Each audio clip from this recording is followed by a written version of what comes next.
Right, and welcome back. I am very sorry that the last episode was basically about 40 minutes of just the same fight. But at the same time, I'm so happy I did it for some reason.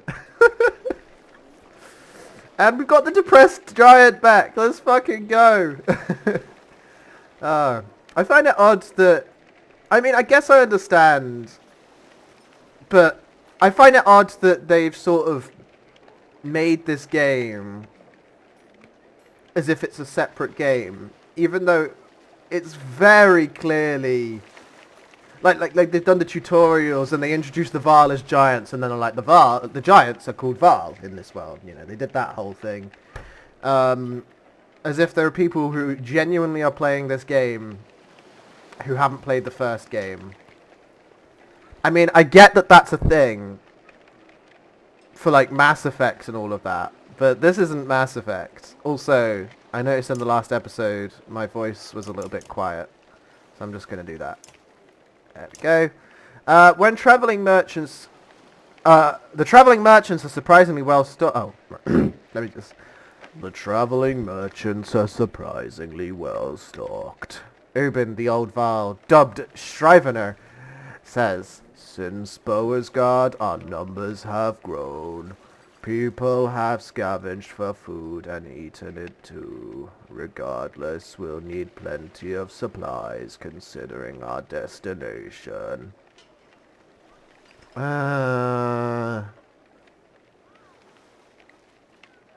What kind of supplies? Stuff like food and meat. I like how important alcohol is.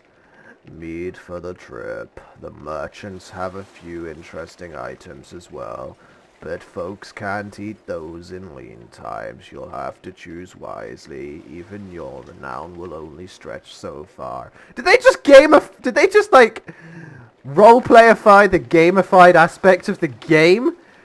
I always wondered how that works. So you just stroll up and you're like, "Hi, I'm Rook," and they're like, "Oh my god, it's Rook. Yeah, let's give you some free food." But not that much free food. You only have 20 renown. And you walk into your heroes and you're like, "Hi, I'm Rook," and they're like, "Oh my god, I feel stronger!" But now I feel stronger. You can't spend as much of your inspirational renown on food. Sure, whatever. Where can I find the merchants? You can't miss them, he says. A group of tents they call a market. Of course, he says. "Oh, almost forgot. There's something ruffling the feathers of the ravens, the mercenaries who followed us from Beauregard. Chap with their leader, Bolverick. But be careful, he's not like other Varl." Is he the hornless one? This medallion gives information about your caravan, including... Yep.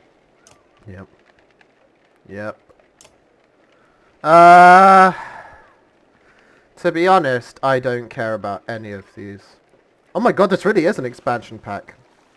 The fucking bar of levels is so much higher.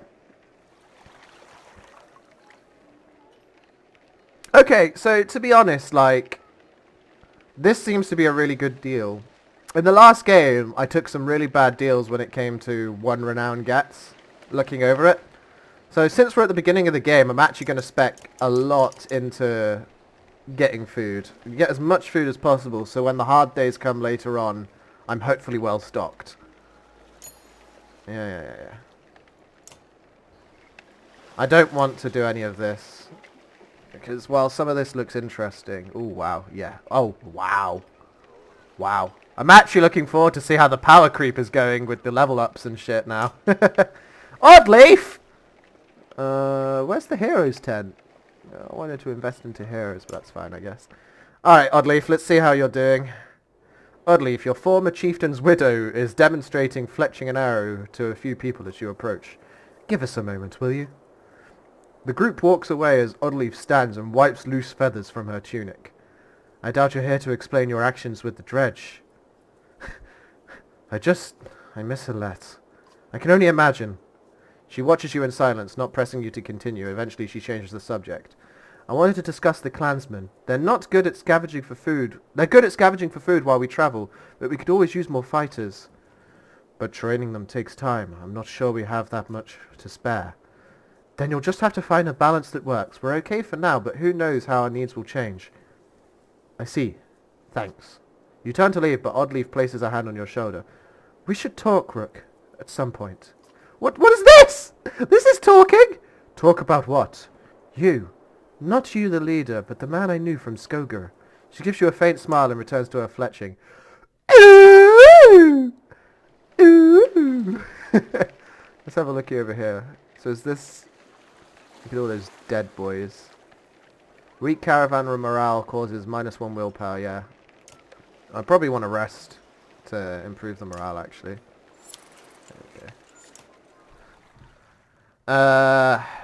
The Val mercenary leader, Bolveric, and a rather large female fighter are talking to Juno, a member of the Spell-Weaving Menders Council. Bolveric looks annoyed. Nothing unusual. There's no haggling on this. You've already accepted the offer in Boasgard. Get this one to do it! Get me to do what? If Juno is surprised by your presence, it doesn't show. She continues to stare straight at the Val. Rook is seeing to the survival of this caravan, something I doubt you care to do. He won't be seeing to anything much longer if he keeps fighting like he did earlier. God, she's a fucking beast.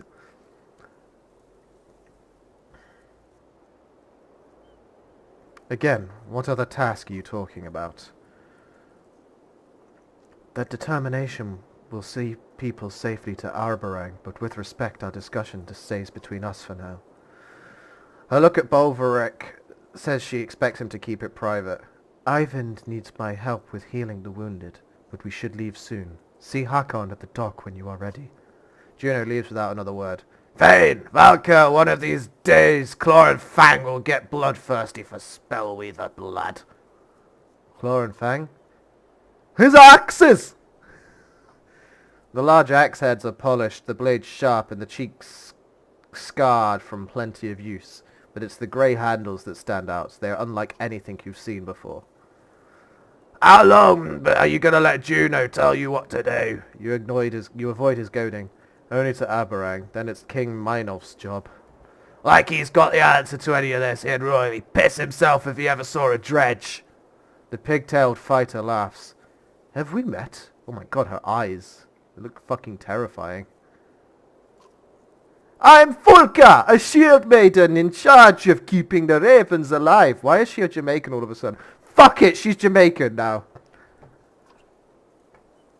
She's Jamaican now. I'm just gonna go full-blown Jamaican on her, because why not? Bolveric gives her a stern look, but she doesn't back down. I already know who you are, chieftain.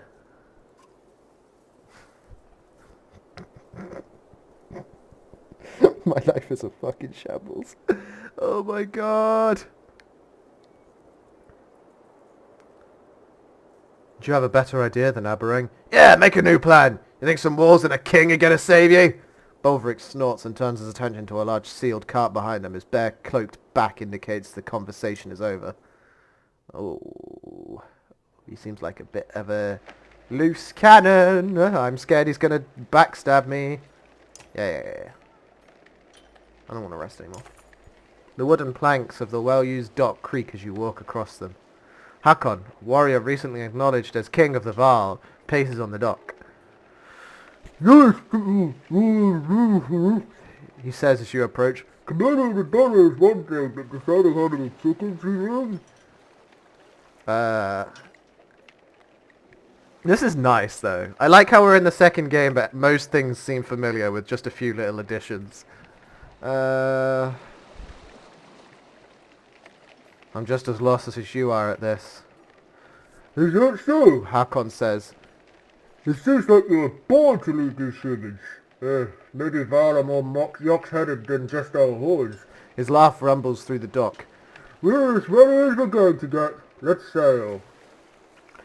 After lighting the funeral pyre, the last villagers find seats on your rickety longships, built of scrap wood scavenged in Boasgard. The ravens find space along a large cart Around a large cart on their black-sailed vessel, oars slowly move all the boats into the river's current.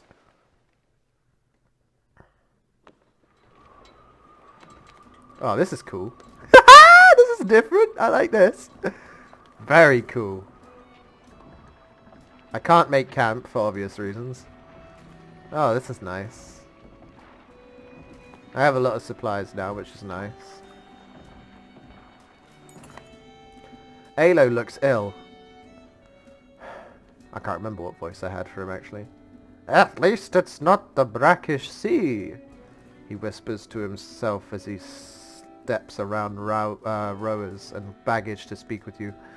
So the brackish sea is in the southeast. I remember from when towards the beginning of the first game I looked at the map, and basically the southeast is just all a bog, and then there's this one ocean further out that there might be more land on the other side of, but no one gives a fuck about exploring it because it's just fucking gloop. Like, it is just oil. It's like swimming through oil. It's fucking disgusting. But yeah, sailing through oil. Anyways, he steps around the rowers and baggage to speak with you.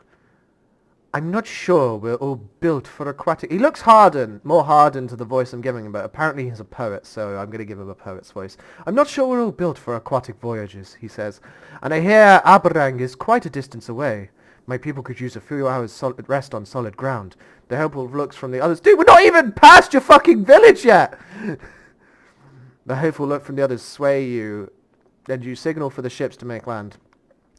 Would you mind telling me why the capital is our destination? Aleo asks.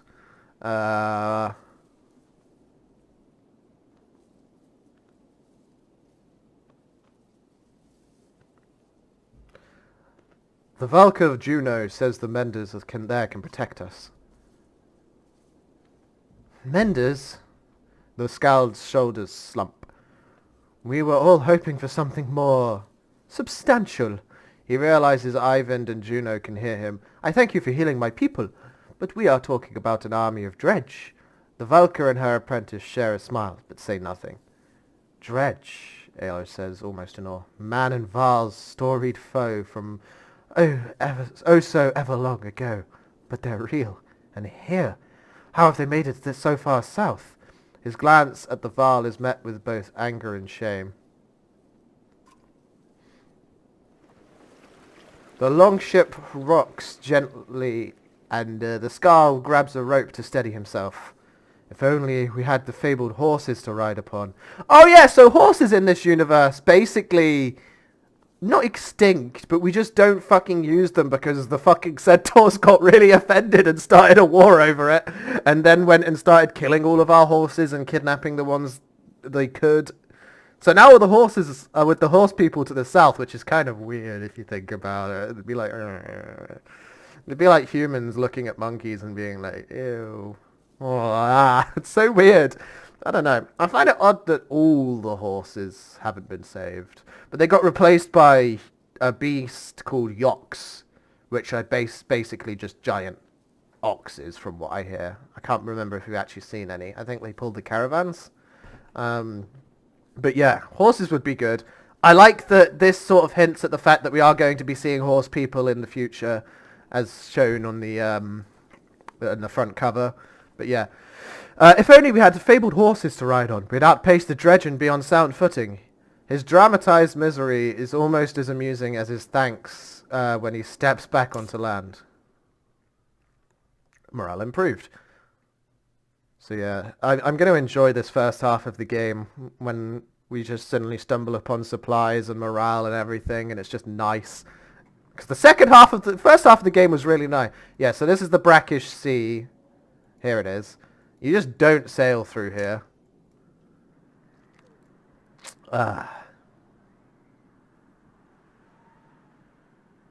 Okay. Location of the caravan, blah blah blah. God, this is taking me back, though. It was a few weeks ago I just looked at this entire map, just clicked on everything I could click on. There's a very interesting world.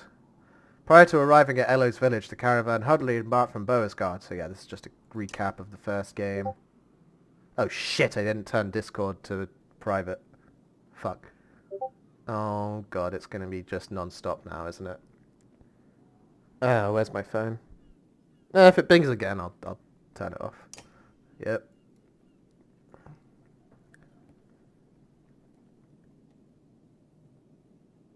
So when I was reading the map, I was thinking, are we ever going to go to this place? Because this place sounds really interesting. Basically, it owns all of this area, which is pretty sick. Like, I think it's the... There's like these bridges that show the end of Aberang's influence. Like, I can't remember where it is though. Yeah, Hunter's Bridge and Land's Bridge. Or something like that. I think they extended their influence and Strand... so this is where we started off in the first game. Travel all the way to here and then back down here. That's pretty cool. I met up with Skogirians. Yeah, that's pretty cool. Yeah, that's nice. Alright. Cool. You can return to the map at any time during travel by pressing this button, but you don't ever need to. Number of days, supplies, number of days, supplies, here's camp, so you can do things. I actually do want to look at my heroes. If I can. Or not. Who the fuck is this dude? Is this just a random peasant? Rest. I don't want to rest. But I will talk to this guy. He's sort of posing like Ludin. It's not Ludin. A strangely familiar man with a spear and tattoos beckons towards you. His movements are somewhat odd, almost comical. Oh my god. You wouldn't be so... Okay, this is weird. What if this guy's the drunk guy from the first game? It's not. Traigvi. Alright, let's think of a voice for Traigvi. You wouldn't be confused by Traigvi's presence if you supported this journey long ago. What? The man's eyes glaze over a moment before clearing. He now acts like your old friends. I've lost it. Lost what? My will to live. Oh yeah! My desire to keep going, same as you.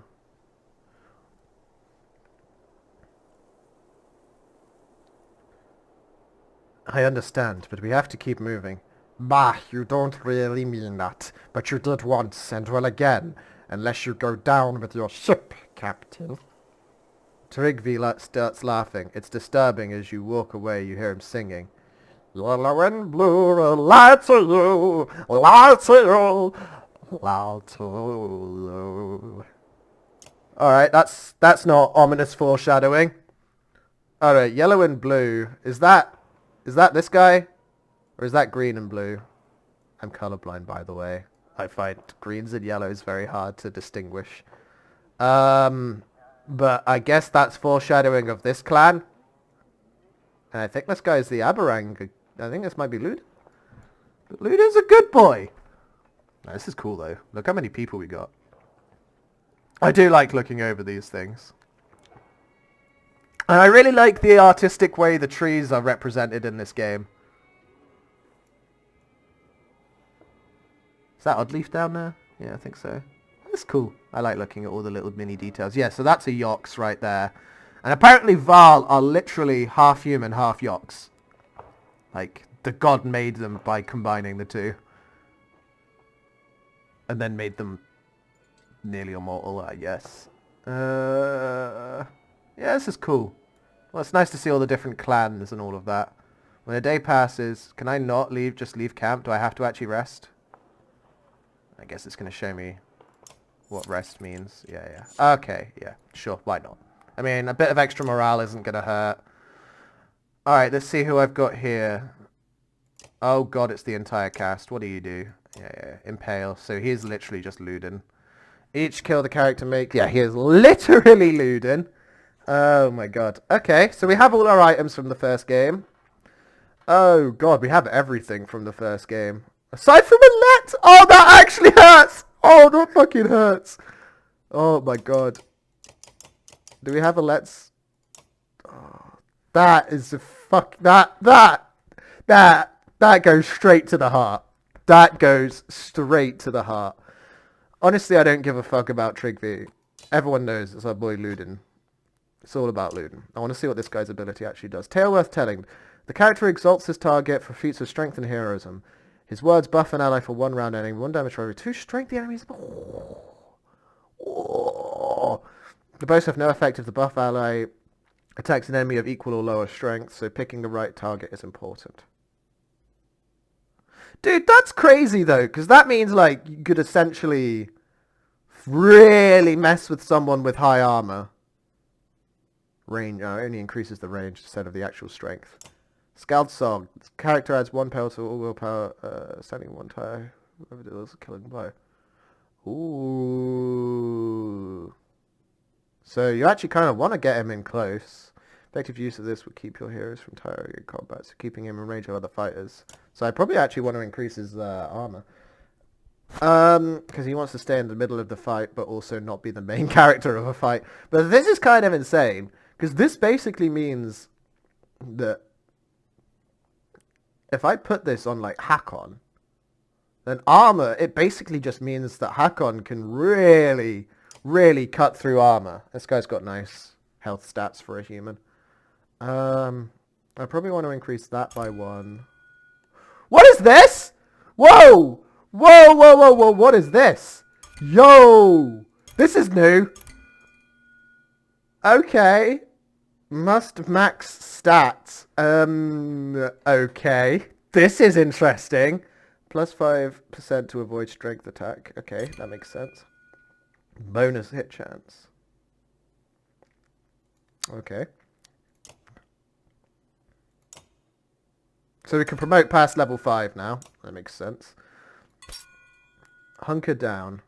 Alright, we're going to look at these. I'm sure it's going to give us a tutorial for this, but I do want to look at this quickly.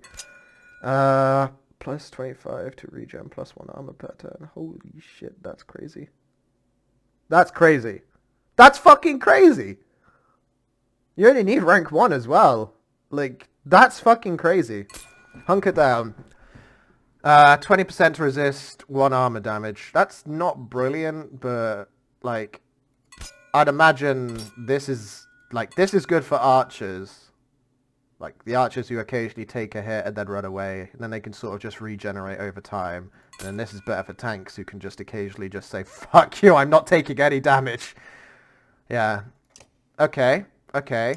I want to see what that looks like. You know what? Are these all hand-drawn? These look hand-drawn. And coming from playing Skullgirls previously, it looks a little shit in comparison. But what it does have is a lot of fucking charm. I can tell you that. Armor break. Exploit. I don't know what puncture means. Maybe that's like... break is... maybe that goes into minus armor?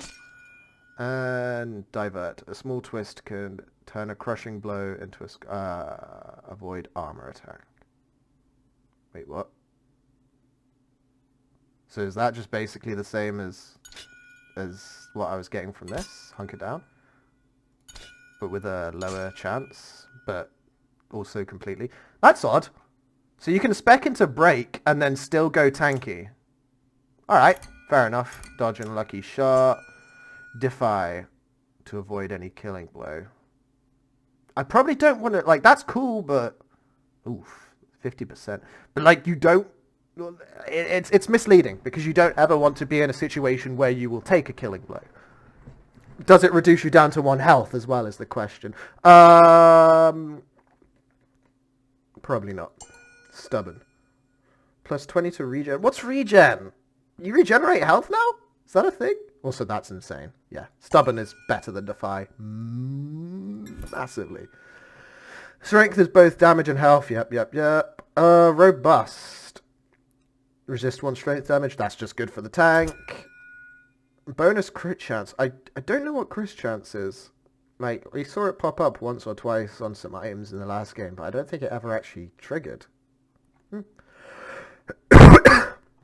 So maybe... So obviously for the full tank, we can really go crazy. Dodge as well. Yeah, like... Yeah. We can just really go all out for the tanks.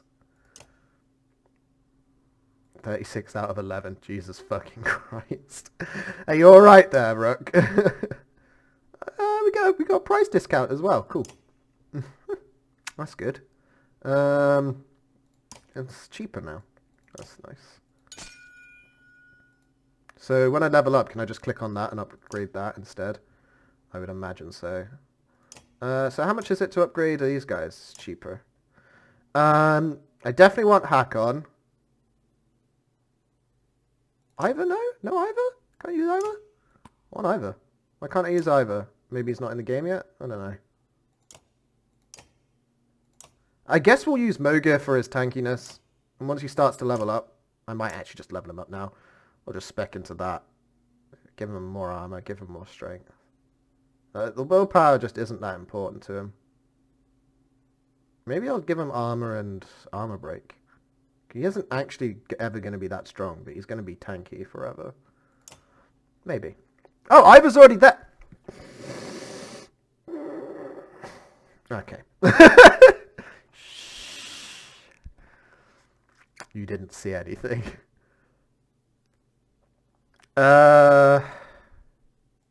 Nid is good. Is she though? I feel her ability is a bit weak. I mean, +4 range. Oh, this is puncture. Every 2. Yeah, she can do the standing still thing, and I guess if we spec more into strength, maybe I spec into this, and then hopefully by standing still she just does a shit ton of damage. How much is her maximum strength? Yeah, so she actually has a good maximum strength for an archer, so I'm going to put her in.